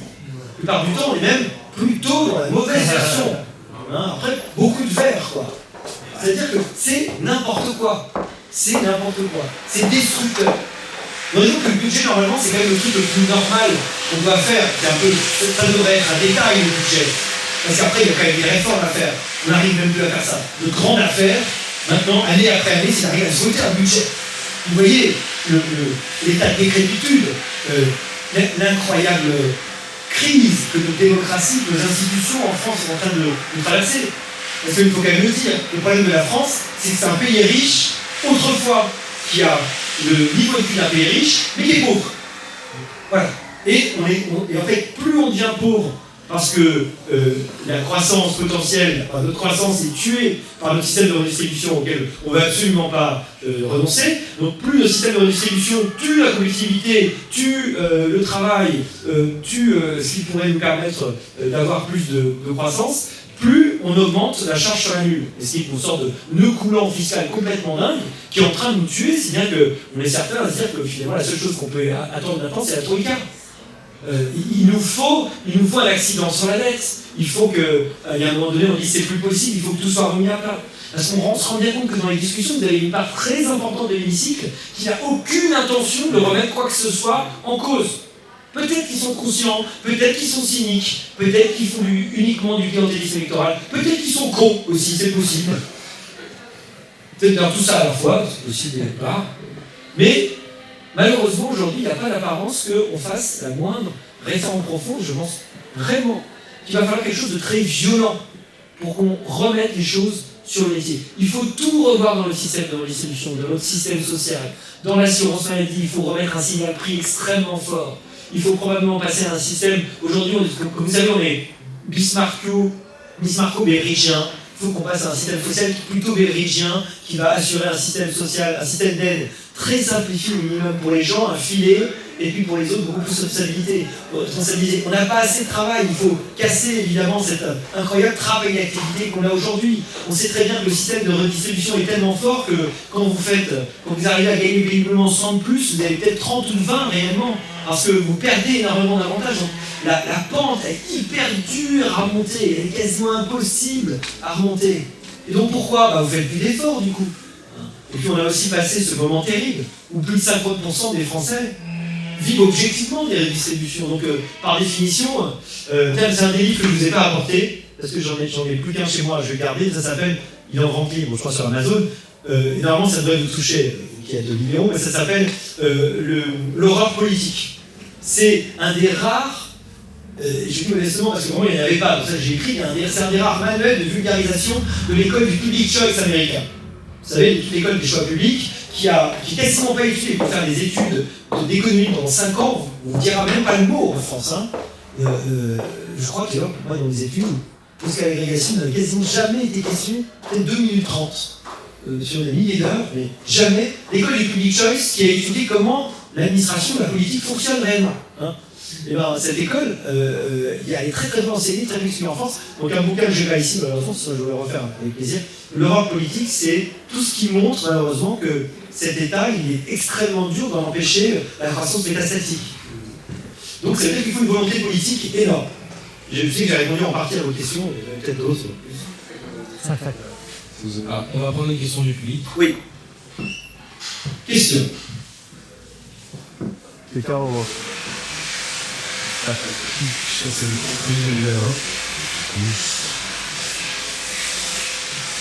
Bonsoir. Je vais voir une petite question, vous avez plutôt en rapport avec votre livre sur l'éducation même. vu qu'on rentre dans un monde où le professeur, moi, en fait, on va plus recevoir le savoir, en fait, on doit apprendre à le chercher. Ça veut dire qu'on rentre dans une société d'autodidactes. En fait, ceux qui risquent ce lieu, c'est déjà le cas aujourd'hui dans la tech, parce qu'en fait, beaucoup d'entrepreneurs de la tech, beaucoup de gens qui ont été très sexos dans la tech, en fait, c'est des gens qui ont appris en cherchant sur Internet, c'est des gens qui ont appris en se documentant, c'est des gens qui ont appris à apprendre, et aujourd'hui, dans le système éducatif français, en France, hein, dans beaucoup de pays du monde, on apprend très peu à apprendre. Il y a quelques écoles privées, il y avait eu Epita il y a 30 ans, Epitech, 42, qui a popularisé ça, donc la pire pédagogie, le fait d'apprendre avec les gens, mais le fait d'apprendre en cherchant l'information, comment, dans un pays du Moyen-Âge, comme vous avez dit, politique, où l'inaction est la norme, le politique n'est pas courageux, et n'est pas forcément, des fois, ni le courage, ni l'intelligence, ni la connaissance pour réformer, comment on fait pour dire aux gens, aujourd'hui, en fait, ce que vous avez appris à l'école sert à rien, ce que vous avez appris en école de commerce, aurait fait les autres dans de grandes écoles, sert à rien. Vous arrivez en emploi quand vous trouvez en tant que junior, la plupart du temps, en fait, ce que vous faites n'a pas de plus-value. ChatGPT le fait bien, Claude Code pour les développeurs le fait bien. Comment on dit à la personne qui est diplômée, ce que tu as appris servait à rien. Maintenant, il faut apprendre à chercher l'information. Avant, il fallait taper des mots-clés sur Google. Là, il faut interroger ChatGPT, il faut savoir synthétiser, il faut savoir comprendre comment on fait pour ces jeunes qui sont perdus, dont on fait partie beaucoup. Où est-ce qu'on abandonne Merci beaucoup. C'est une très bonne question, mais la question n'est pas comment on fait pour leur dire, parce que c'est rapide même de s'en apercevoir. Après, il y a des nids. Aux États-Unis, non mais les étudiants qui sont vachement endettés pour des universités de merde, ils se rendent bien compte que c'est pas rentable. Et à un moment donné, de plus en plus, ça a un problème et ça va finir par se savoir. Je crois qu'on est en train de s'en apercevoir, ça va être difficile. Alors, c'est là qu'il y a un truc formidable qui va se passer. Vous savez, autrefois, pour avoir... Le meilleur système, c'est le précepteur. Un prof, un élève. C'est-à-dire le tuteur, le coach personnel, si vous voulez, le professeur personnel. Mais autrefois, pour se devenir le professeur personnel, il fallait être extrêmement riche. Il fallait être le fils du roi de Macédoine, et s'appeler Alexandre, pour qu'on puisse vous payer le meilleur professeur du monde, tel de l'histoire, qui était Aristote.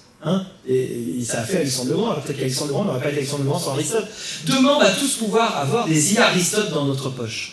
Demain, on va pouvoir avoir des professeurs particuliers qui vous connaîtront mieux que vous-même, qui sauront vos lacunes et vos forces, qui pourront établir un programme d'apprentissage. Alors certes, il ne va pas vous donner le coup de pied au cul pour vous faire apprendre, mais il va quand même pouvoir être une aide extraordinaire pour cette curiosité dont on parlait et vous projeter. Mais il y aura toujours cet effet binaire dont on a parlé. Il y a des gens qui vont absolument être curieux de rien et qui vont se laisser, qui vont peut-être régler d'ailleurs leur IA sur le mode complaisant, ami, fais mon boulot, sois à ma place, et puis l'autre qui va dire, tiens, je te mets en mode sparring partner, ou en mode Jimmy Cricket comme dans Pinocchio. C'est-à-dire que tu es là pour me rappeler à l'ordre. Tu es là pour dire, tiens là, on va faire des langues, tiens, on va travailler... moi maintenant, quand je fais des longues... des conduites en voiture longues, je parle dans le sud, j'ai une maison dans le sud, une espèce de ville, elle s'appelle le Gers. J'adore le vide, c'est formidable. Et donc, j'ai 7 heures de voiture. Mais c'est une bonne partie maintenant de dialogue avec mon IA. C'est-à-dire qu'en fait, c'est comme si j'avais un professeur à côté de moi qui s'abonne. Et on parle d'histoire, on parle de philosophie, on fait des langues. C'est génial en fait. Ça me coûte 20 balles par mois. C'est le prix de Netflix en fait, le truc. Ça ne coûte rien. Et on va tous l'avoir. Et ce qui est génial, c'est que ça ne sera pas une question d'argent. Ce sera une question de désir, de vouloir l'utiliser. Et vous savez, c'est la première chose qui a été frappante avec Internet. Pour la première fois, le savoir il était disponible. Jusque-là, on disait, ah bah oui, il y a des différences parce que le savoir il est cher, il n'est pas disponible à tout le monde, il faut donner accès au savoir. En fait, on se rend compte que l'accès, tout le monde l'a aujourd'hui. Tout le savoir du monde, il a un clic de distance. Toute la littérature du monde a un clic de distance. Est-ce que les gens lisent plus? Non. Est-ce que les gens savent plus? Non. Parce qu'en fait, il y a l'accès, mais il y a surtout l'usage. Et plus que jamais, pour l'intelligence, il va y avoir, pour la formation, si vous voulez, il va y avoir l'usage. Donc il y a des choses extraordinaires qui vont être possibles. Effectivement, pour $0, pour quasiment pas, en tout cas à coût marginal, les gens dans l'IA l'ont très vite compris, effectivement. Si vous vous formez à l'IA aujourd'hui, honnêtement, allez pas faire l'école, c'est complètement con. 1000 fois plus rapide, vous prenez par la main, vous êtes un peu curieux, et alors vous allez voir des gens, on conseille dans le livre aussi d'aller écrire à des gens, parce que les gens sont plus, ils sont en général plus accessibles qu'on le pense. Vous pouvez aller les voir, souvent ils sont flattés, vous avez des infos, vous faites un réseau, ça ne coûte pas d'argent en fait, il faut juste la volonté. Et ça c'est quand même bon signe. Mais tout le monde n'y arrivera pas, il faut être assez lucide. Je sais pas si j'ai répondu à vos questions. Ça veut dire plus de polarisation. Ah, exactement. Et encore une fois, là, j'aurais peut-être dû donner ce caveat très important. Parce que c'est un truc spécialement à la télé que les gens ne comprennent pas. Ce que je prévois n'est pas ce que je souhaite. Parce que les gens sont tellement habitués à prévoir ce qu'ils souhaitent que quand on dit un truc, ils disent « Ah ouais, donc tu veux que le monde soit un monde inégalitaire ?» Non mec, je prévois qu'on n'empêchera pas qu'il le soit. Je regrette cette évolution. Moi, si on n'avait pas eu les innovations technologiques de l'IA, ça m'allait très bien. On dit dans le livre, Laurent et moi, on allait très bien nous, avec cette rente cognitive formidable donnée par les études. Nous, on totalise 30 ans d'études à nous deux. Nous, ça nous allait parfaitement. À la limite, c'est une mauvaise nouvelle. Le fait que tout d'un coup, cet avantage tombe à zéro. Ça sert à quoi que j'ai appris à très bien écrire ma langue et à écrire très bien. Autrefois, je gagnais ma vie comme shadow writer quand j'étais étudiant. J'écrivais des bouquins pour d'autres gens. Aujourd'hui, c'est mort ce métier. Il y a le ghostwriter aujourd'hui. Non, mais c'est ça, shadow, ghostwriter. On disait les mecs autrefois, comme ça n'existait plus. Mais bref, je gagnais ma vie un peu comme ça quand j'étais étudiant. Et un peu après. Ce métier est mort. Putain, et j'avais investi moi là-dedans. C'était du travail. Donc c'est pas une bonne nouvelle. Donc je suis pas spécialement heureux de ce qui se passe. Je constate les évolutions. Je dis voilà comment on peut essayer, et pourquoi j'ai créé l'Institut Sapiens, c'est pour dire la technologie change le monde pour le meilleur et pour le pire. Il y a quand même des choses et des décisions qu'on peut prendre aujourd'hui pour que ce soit un peu plus pour le meilleur. Voilà. Il y a toujours un effet, c'est jamais parfaitement positif, mais si on se bat, ça peut être un peu meilleur, ça peut être un peu moins inégalitaire, on peut sauver un maximum de gens. Voilà, c'est ce que je dis. Donc oui, le monde va être extrêmement inégalitaire, parce que ça va être le retour de l'exigence, de l'excellence, de sélection assez dure, et il paraît que probablement des gens ne vont pas être embarqués, mais on peut espérer en même temps que ça va être un moment de croissance folle. Là, c'est un grand débat économique. Entre Acemoglu et Nobel qui explique en gros, c'est le paradoxe de Solow, l'IA c'est rien, il n'y aura pas de progression de productivité. Et puis d'autres qui imaginent une explosion de la croissance extraordinaire.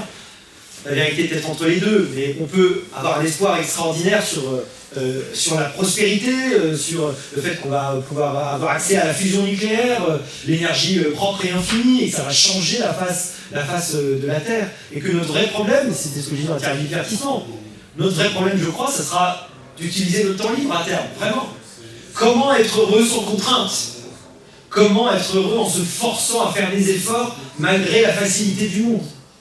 Et ça, c'est des enjeux auxquels nos parents et grands-parents, évidemment, n'étaient pas tout à fait préparés. Monsieur, ça marche. Question sur la politique et la question de la polarisation politique. Tout d'abord, vous êtes un peu manqué d'étatistes, je trouve. Quand on est libéral français, on ne peut pas trop se moquer de l'étatiste. C'est l'étatiste parmi où? Non, il y a des libéraux français. Ah, il y a des libéraux, oui, c'est vrai. C'est au moins aussi gentil. Donc, ma question, c'est sur la polarisation. Elle a conduit, visiblement, à gauche comme à droite, à une montée des populismes. Un populiste, on a vu à New York, le nouveau président, le nouveau maire de New York, c'est un populiste socialiste. Ce qui est nouveau, c'est ce qu'il faut se payer. Du côté de droite, c'est un populisme de droite aussi, basé sur les nationalités pour synthétiser avec Trump, Cuba et Laval. Est-ce qu'il n'y aurait pas un terrain pour un populisme libéral, de la même manière qu'on a un dégagisme, une sorte de dégagisme, foutez-moi la paix, dans le bruit, Milaï, est-ce qu'on pourrait voir émerger les idées libérales à travers le populisme? Je crois vraiment, alors c'est vrai que la politique a totalement changé depuis les réseaux sociaux et les gens s'informent, l'opinion se forme d'une autre manière, on le veuille ou non, et puis plus on avance en temps, plus les jeunes ne regardent pas de télévision linéaire, par exemple, c'est absurde. En dessous de 35 ans, regarder la télé en linéaire, c'est vraiment pour tenir compagnie à ta grand-mère, mais enfin, par ça, il n'y a pas tellement de raisons. Donc évidemment, c'est when you want it, le contenu que vous voulez, cette façon-là. Et ça, évidemment, ça crée des façons des relations à l'information qui sont très différentes. Vous allez aller sur les réseaux sociaux, créer vous-même vos propres profils, il y a le risque de pub. Je crois qu'il y a effectivement que la politique, c'est une narration, c'est une histoire. Une histoire qu'on raconte, ça peut être une histoire conservatrice, ça peut être effectivement une histoire de collectivisation, avec à chaque fois des présupposés, des grands principes qui peuvent être vrais ou faux. Et je pense en effet que la liberté peut être un truc. D'ailleurs, regardez Milei, il a quand même réussi dans le pays le plus socialisé, le plus perclus, probablement parce qu'ils étaient désespérés. Hein. Et surtout que c'est la famille en Argentine. Je m'enseigne un peu, mais ils étaient tellement au fond de la piscine. C'était tellement la désespérance que quelqu'un comme Milei, qui est très doué, qui est incroyablement doué, incroyablement intelligent, c'est un économiste très fort, hein, a pu, même s'il a l'air totalement dingo, a pu passer. Il y a quelque chose de cet ordre-là, je crois, oui, qui est possible en France. Je crois de plus en plus qu'il faut renverser la table, pour toute évidence. Renverser la table avec des codes nouveaux, des codes politiques nouveaux. Et je dis ça d'autant plus qu'encore une fois, je ne ferai jamais de politique, et je n'ai pas le temps pour ces trucs-là, mais j'admire les gens qui le font, et good luck. Et il y a quelque chose qui peut se faire parce qu'on a, en même temps, on est très collectiviste, et on a évidemment la mentalité totalement socialisée depuis 50 ans en France, et à la fois on a un substrat quand même de recherche d'autonomie, de liberté. En fait, c'est une question de... Il faut raconter la chose. Il faut bien raconter, et là-dessus, j'aurais quand même un grand conseil, ne dites pas le mot libéraliste, jamais. Vous pouvez vous prononcer en vous-même quand vous êtes dans des circuits fermés, si vous voulez. Mais libéralisme, c'est comme le mot capitalisation, c'est miné, c'est comme ça. Voilà, c'est comme ça qu'il faut accepter. Mais dites liberté. Liberté, ça parle sans doute beaucoup plus.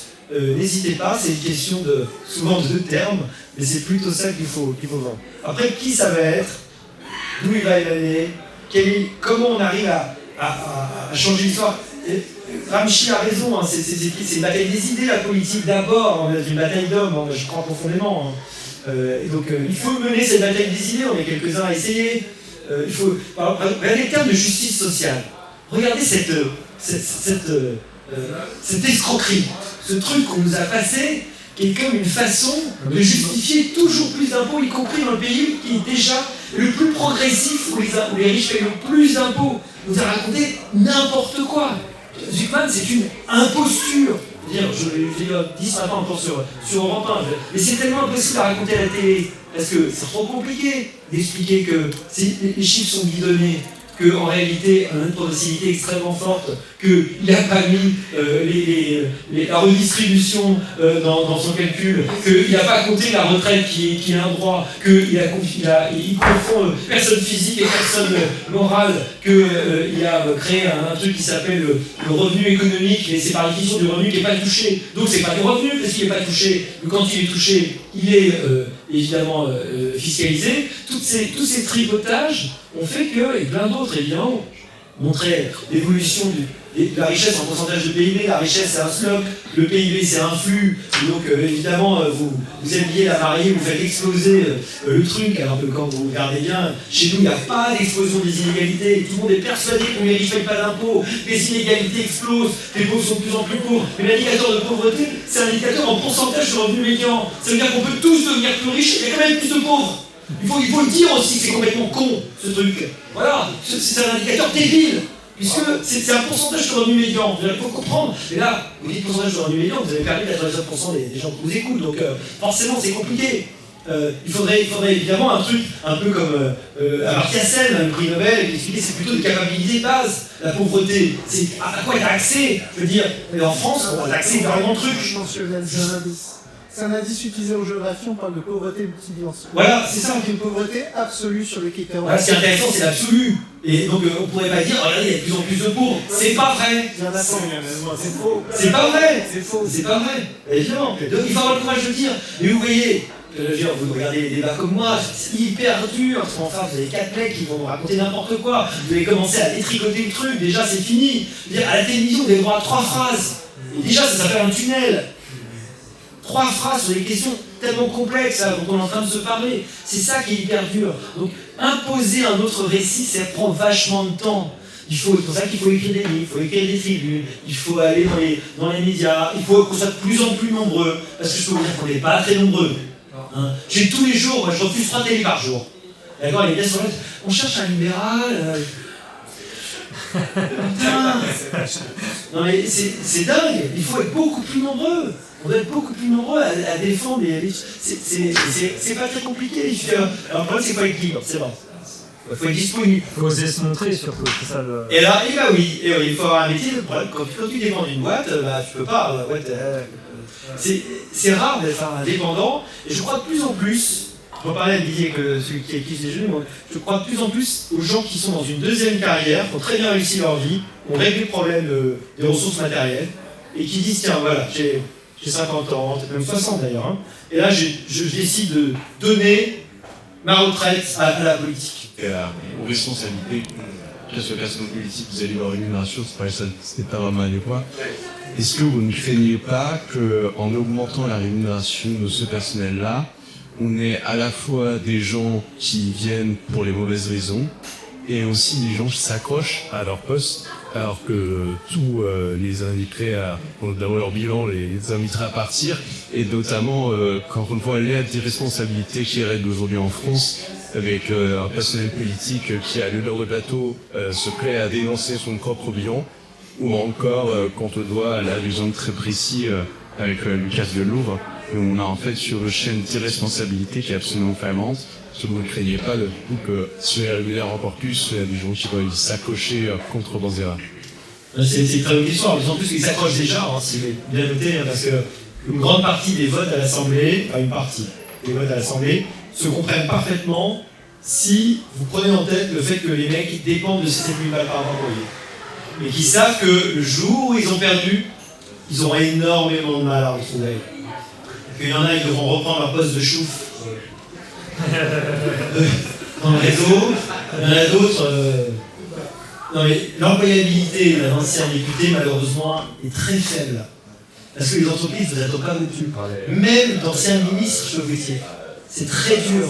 Donc vous savez objectivement que c'est ça ou pessimiste. Je ne vais pas la terre, hein, vous avez des enfants à nourrir. Hein.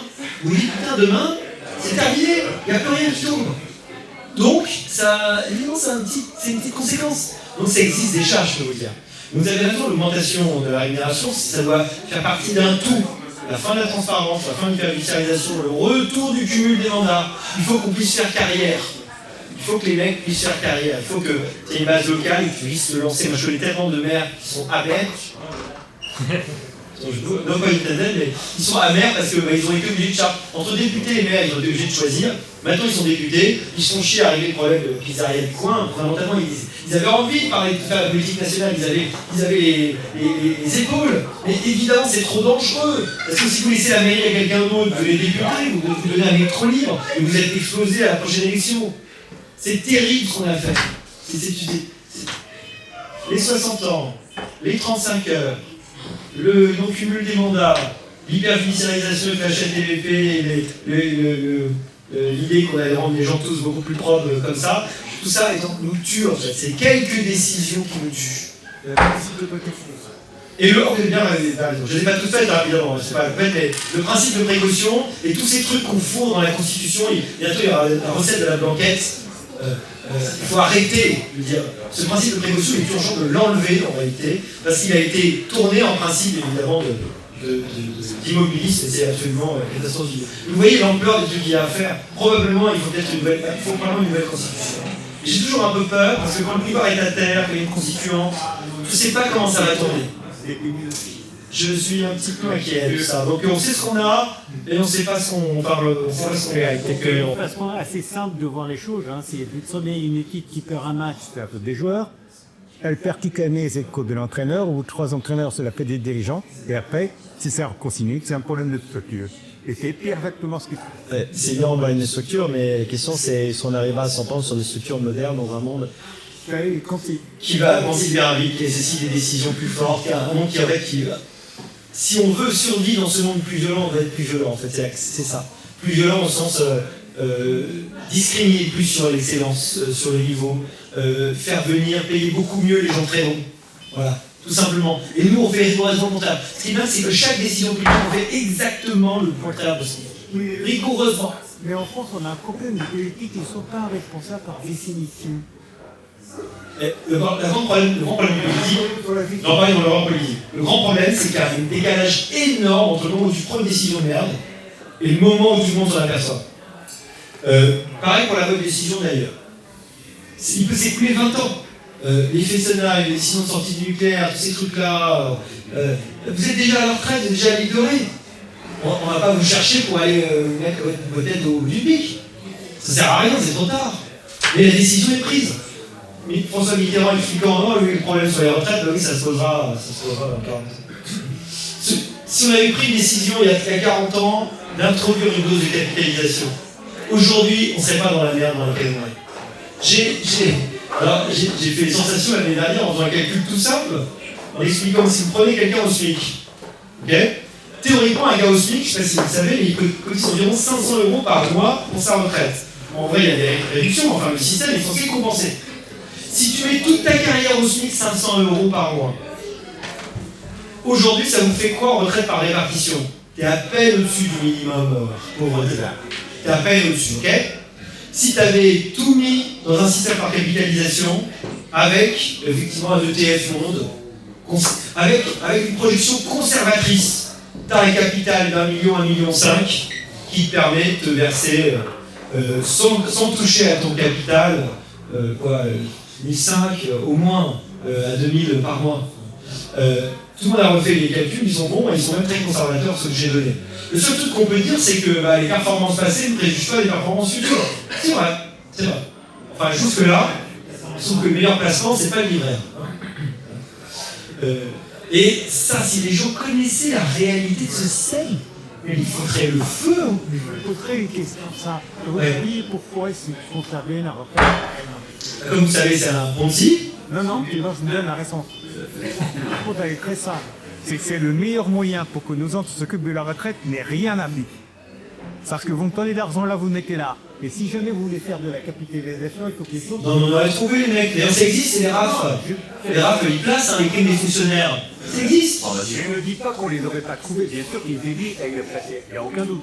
Le problème, c'est que les gens font ça en main, ils touchent de l'argent, mais ne foutent rien. Ouais, ils vont pas changer le système.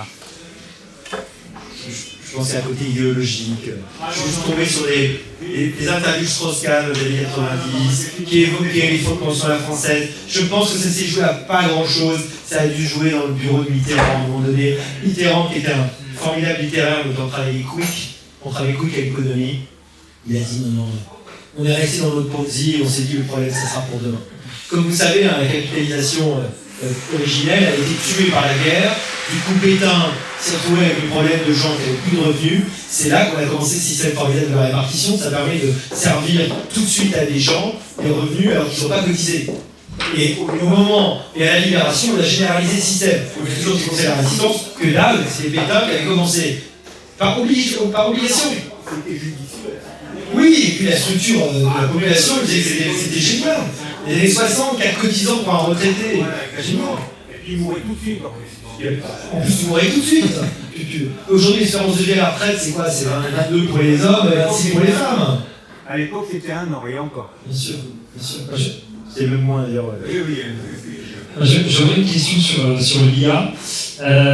Tous les gens qui vont perdre leur travail au cours des années à venir, déjà maintenant à cause de l'IA, qui ne sont pas prêts à se prendre en main, à devenir indépendants, à apprendre, à créer leur propre métier. Il va y avoir une destruction d'emplois qui va être phénoménale. Alors la théorie économique nous dit avec Schumpeter que c'est la destruction créatrice et qu'il y a d'autres emplois qui vont se créer.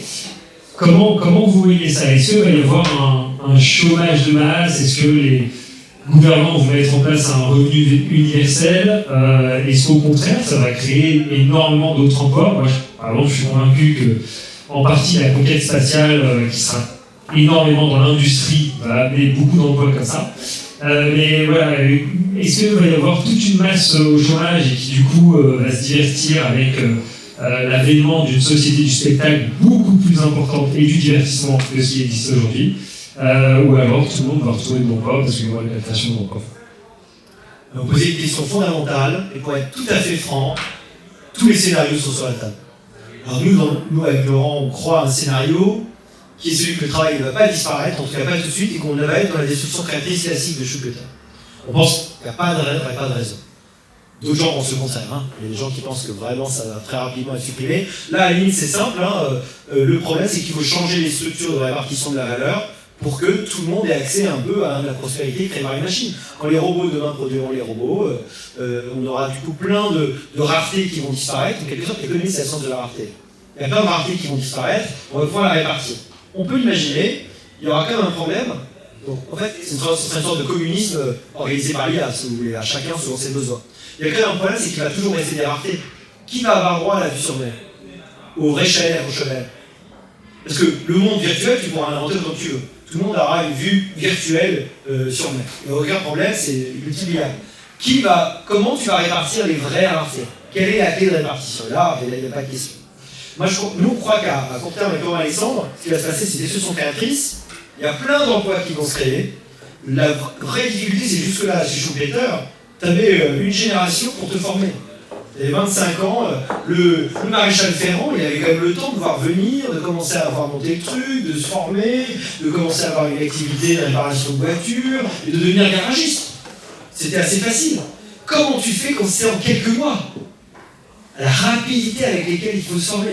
En fait, le rythme, pour ça je dis que le rythme c'est fondamental, parce que cette gestion créatrice, elle va être très compliquée aussi, elle va être génératrice de tension, parce que le rythme va être extrêmement grand. Il y aura forcément des tensions sociales, il y aura des demandes sociales, probablement pour des murs de Berlin, pour des moratoires, qui vont être... évidemment, aucun moratoire n'a jamais tenu. Il n'y a jamais rien qui va tenir, le monde entier va tenir très vite. Si vous remarquez bien, et si vous savez, l'Europe, c'est déjà un peu un mur de Berlin numérique, parce qu'il y a des choses, des fonctions de l'IA qui ne sont pas accessibles chez nous. Pour ces raisons-là.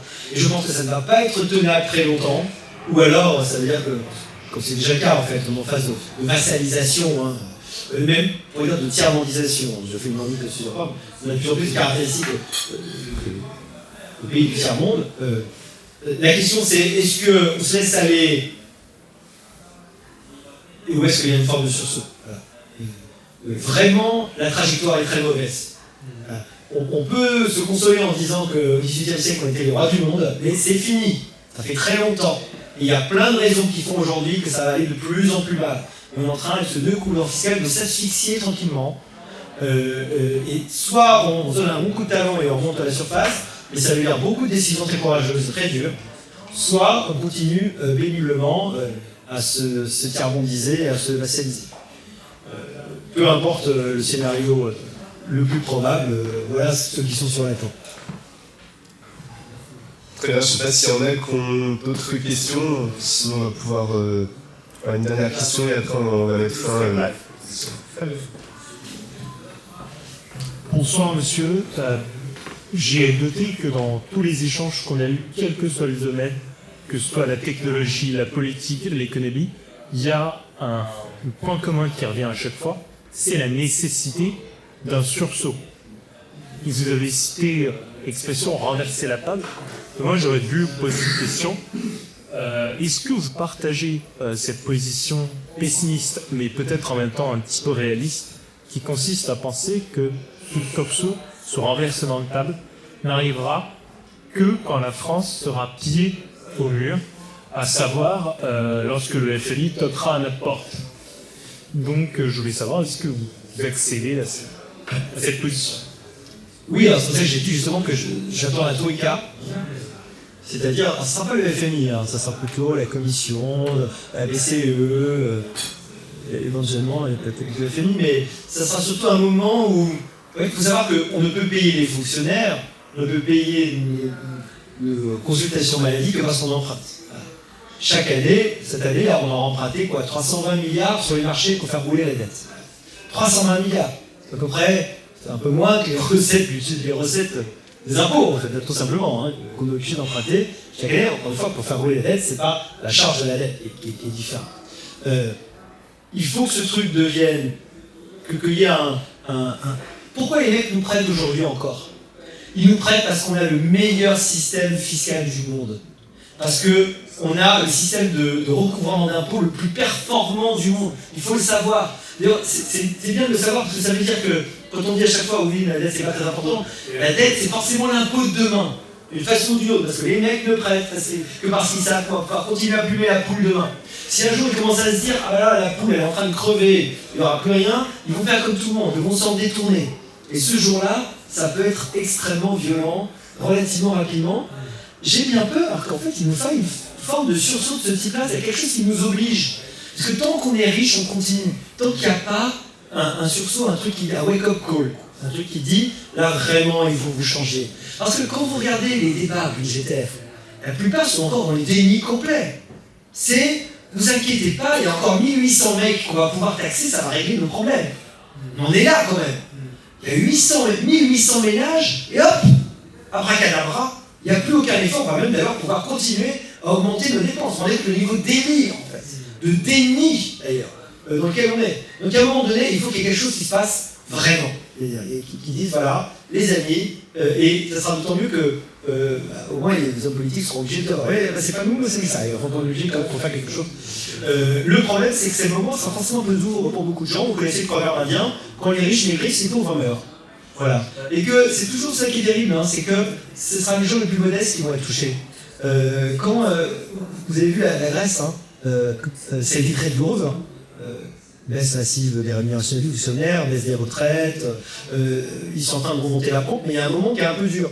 Et ce qui c'est là où j'en veux évidemment au système collectivement, parce qu'il n'arrive pas à se former, c'est que ça sera dur pour les gens les plus modestes.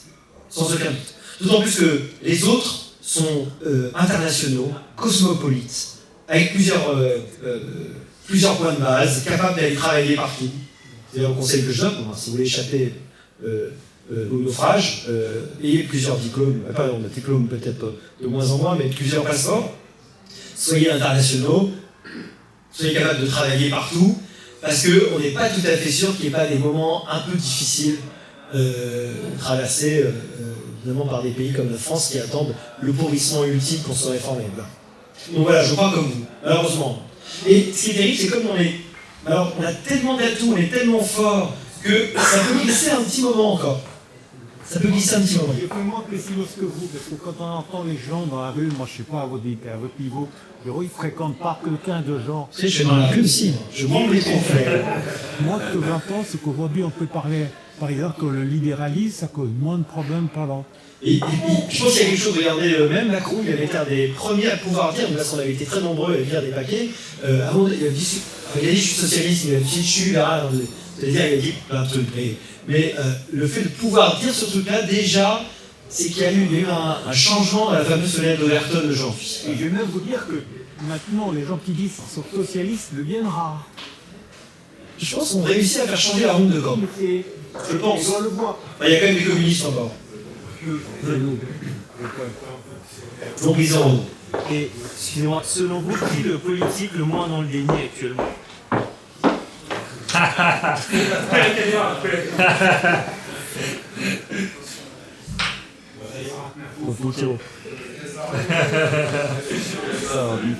Non mais il y a plein de gens, beaucoup de valeurs, Kat Barno très bien, David Lissard très bien, Sarah Knafo est extrêmement douée. Ah oui. Très intelligente et elle bosse beaucoup, ce qui n'est pas le cas d'absolument tout le monde dans le Cambry, c'est plus que. Et ça, c'est je crois qu'elle a plus de millions, mais peut-être que. Après, il y a peut-être des gens qu'on n'a pas encore vus, il y a peut-être des nouvelles têtes, des gens qui vont émerger. Regardez, Milei, il émerge en très de temps par ici. Politiquement. Mais encore une fois, je trouve que c'est pas très important. Quand les idées sont là, il y a quelqu'un qui va ça va se cristalliser autour d'une personne. C'est pas très important. Moi, j'ai pas du tout le cul de la personnalité. L'important, c'est que les idées soient là. Bataille, elle est d'abord remportée par une narration qui fait que gouvernement tout le monde dit bah oui, la solution c'est ça qui est important. Finalement, la prochaine personnalité politique française ou les présidents français seront l'économiste. Je peux dire c'est l'intervalle libéraux et puis on peut toujours discuter avec Olivier Lavaux bien sûr ensemble ici assez dégagé. Et il applaudit,